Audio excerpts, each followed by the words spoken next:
Hai guys, selamat kembali ke Kubigo. Anda bersama saya Ekram.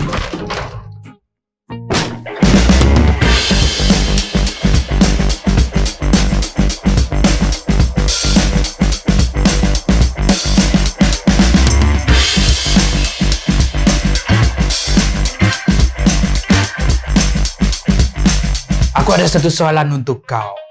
Kenapa sejak kebelakangan ni kehilangan aku dari Kubigo? Apa yang kau buat dengan YouTube? 900k subscriber, video 50,000 je. Apa cerita? Apa yang kau mau marah-marah ni? Kan sekarang ni budak-budak masuk sekolah. Lepas tu orang lepas PKP ni mula start kerja balik. Benda ni normal lah dengan YouTubers. Kita kena buat something. Ni, geng. Kita buat satu campaign. Campaign ni kita panggil Semboyan Goers. Okay. Kau ni gila, bang. Kau dengar dulu. Kau kasih habis dulu aku cakap. Semboyan Goers ni adalah satu kempen kita panggil Goers kembali ke Kubigo balik. Jadi, kita buat satu giveaway. Giveaway ni kita bagi t-shirt dengan design Goers Army. Macam, hai kau ni gila bah. Sekarang ni aku ada satu giveaway yang tengah running. Kalau kau mau tambah lagi giveaway, ada 2 giveaway yang running. Mana aku mau cari budget tu semua? Aku tak kisah budget tu kau dapat dari mana. Aku mau benda ni sekarang. Okay? Semboyan Goers. Hashtag Semboyan Goers.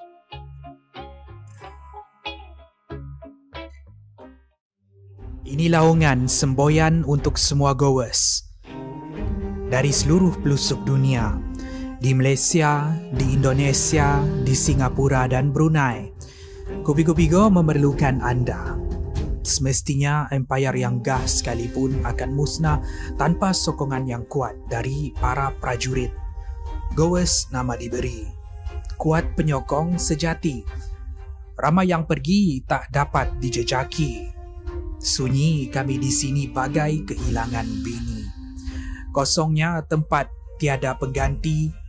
Tapi yang masih tinggal, terima kasih. Semboyan ini untuk semua. Tanpa prajurit, empayar dibina tiada makna. Sanggup kutukar 1 juta subscriber dengan kehadiran seorang dua. Apalah guna berenam angka, kalau sekarang ramai yang tiada. Sambutlah semboyan prajurit semua. Kepada yang masih kukuh, teruskan bersama. Kita tempuhi semua yang ada. Inilah laungan semboyan untuk semua.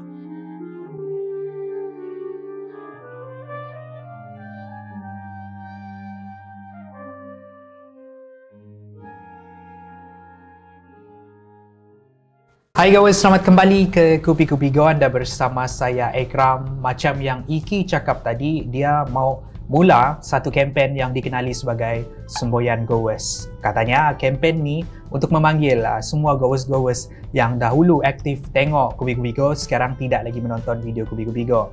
Dan Kubigo akan memberikan baju. Baju ni tidak boleh dibeli di mana-mana. Ia tidak akan dijual. Hanya 30 helai saja yang akan dikeluarkan.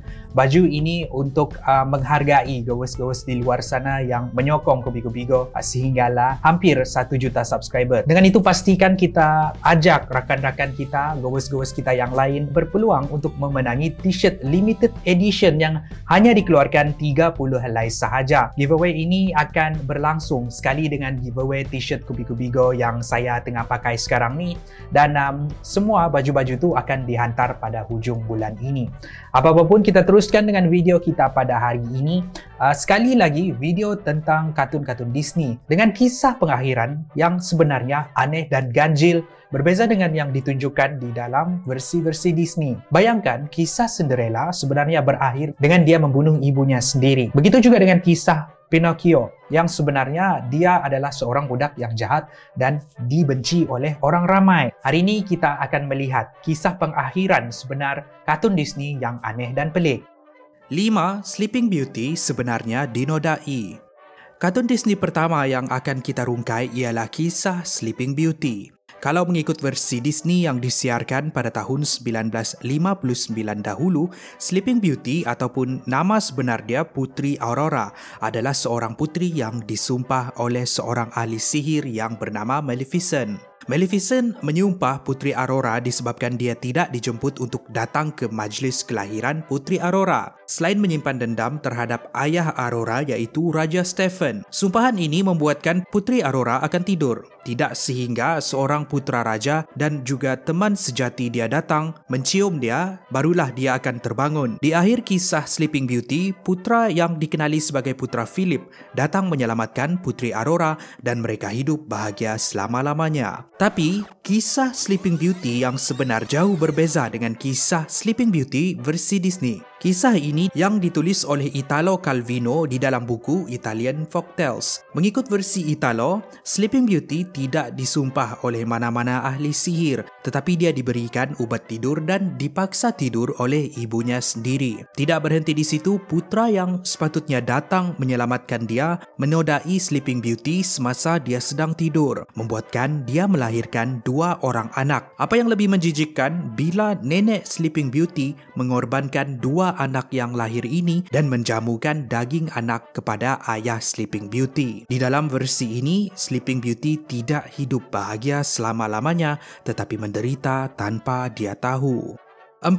Pinocchio sebenarnya jahat. Pinocchio adalah sebuah kartun animasi Disney yang disiarkan pada tahun 1940 dahulu. Di dalam versi Disney, Pinocchio adalah patung seorang budak yang diukir daripada kayu oleh seorang pengukir kayu yang bernama Geppetto. Seorang pari-pari kemudian datang dan menggunakan kuasa magic, dia menghidupkan Pinocchio. Pari-pari itu berjanji akan menjadikan Pinocchio seorang budak yang sebenar kalau dia dapat membuktikan dia adalah seorang yang berani, boleh dipercayai dan boleh diharap. Selain itu, dia meletakkan syarat kalau Pinocchio menipu, hidung dia akan menjadi panjang dan semakin panjang. Kisah Pinocchio berakhir gembira bila dia dapat membuktikan yang dia seorang budak yang baik dan akhirnya dapat menjadi seorang budak lelaki yang sebenar. Walaupun versi Disney memberikan gambaran dia adalah seorang budak yang baik, tetapi mengikut versi yang ditulis oleh Carlo Collodi pada tahun 1883 dahulu, dia menggambarkan Pinocchio adalah seorang budak yang jahat. Sangat jahat sehinggakan ayahnya sendiri tidak mahu mengaku dia sebagai seorang anak. Dia sering membuat onar di sekitar pekan, selalu menipu dan tidak boleh diharap. Disebabkan perangai dia ni, ramai yang benci dengan Pinocchio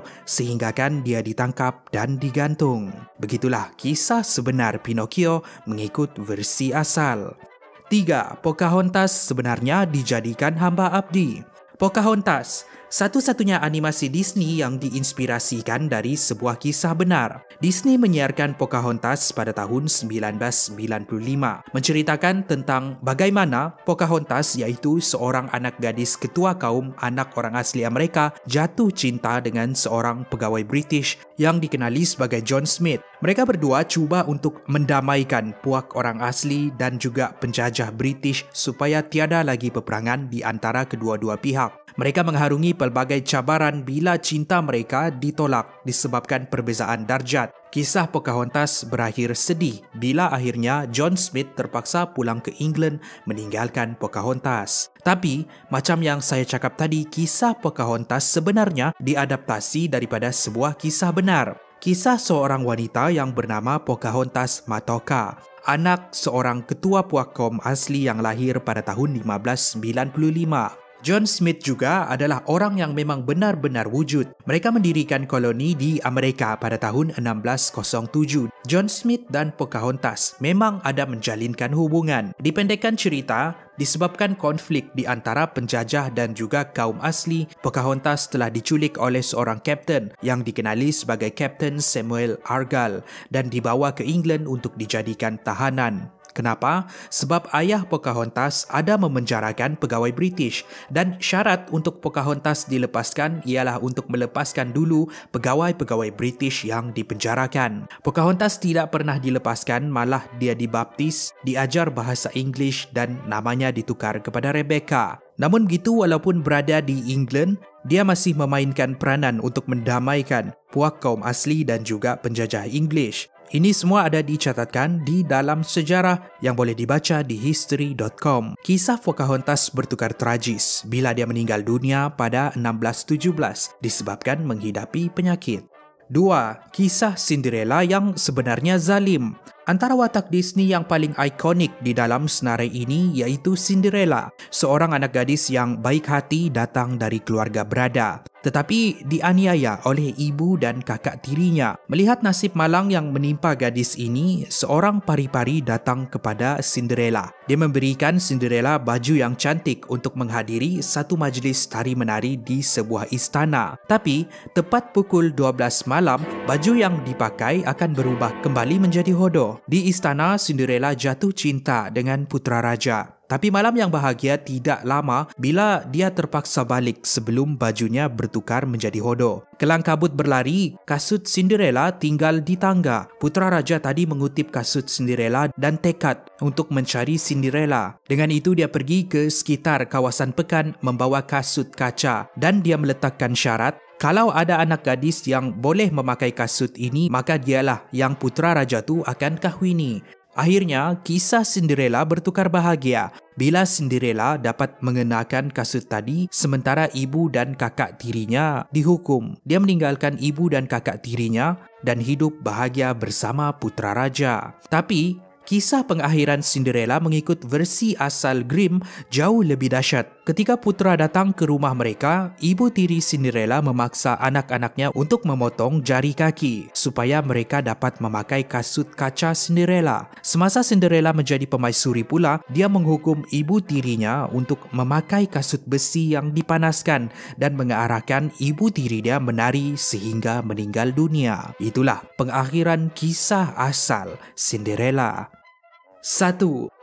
Elsa the Snow Queen sebenarnya seorang yang sadis. Untuk generasi sekarang, mungkin ini adalah animasi Disney yang paling popular buat masa kini. Di dalam versi Disney yang disiarkan pada tahun 2013 dahulu, watak Elsa diadaptasi dari sebuah buku yang bertajuk The Snow Queen, ditulis oleh seorang penulis dikenali sebagai Hans Christian. Elsa adalah seorang pemaisuri salji ataupun The Snow Queen, di mana dia memiliki kuasa ais dan menggunakan kuasa ais ini untuk menyelamatkan penduduk Arendelle dari kecaman kuasa jahat yang menghantui mereka. Bukan sahaja seorang yang berkuasa, dia juga seorang gadis yang baik hati dan jelita. Tapi, kisah sebenar The Snow Queen bukanlah indah seperti yang dipaparkan di dalam filem Elsa. Di dalam penulisan asal Christian Andersen pada tahun 1844 dahulu, The Snow Queen adalah satu entiti yang sadis dan ganas, di mana diceritakan di dalam buku, dia menculik seorang kanak-kanak lelaki yang bernama Kai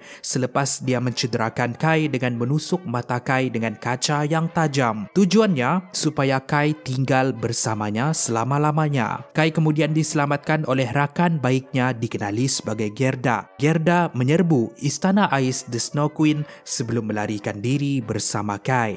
Itulah versi asal. Di dalam versi Disney menjadi watak Elsa.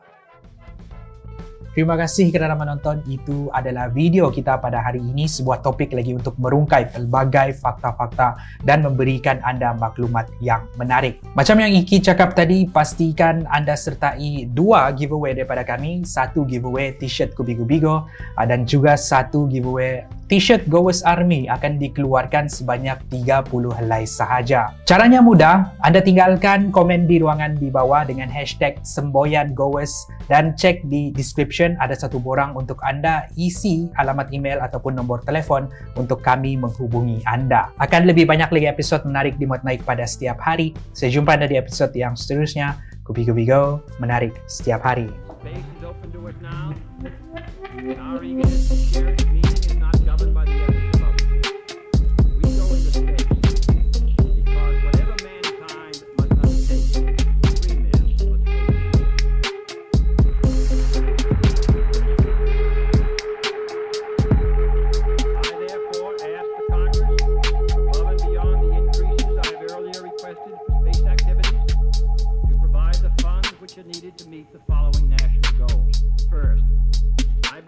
This nation should commit itself to achieving the goal before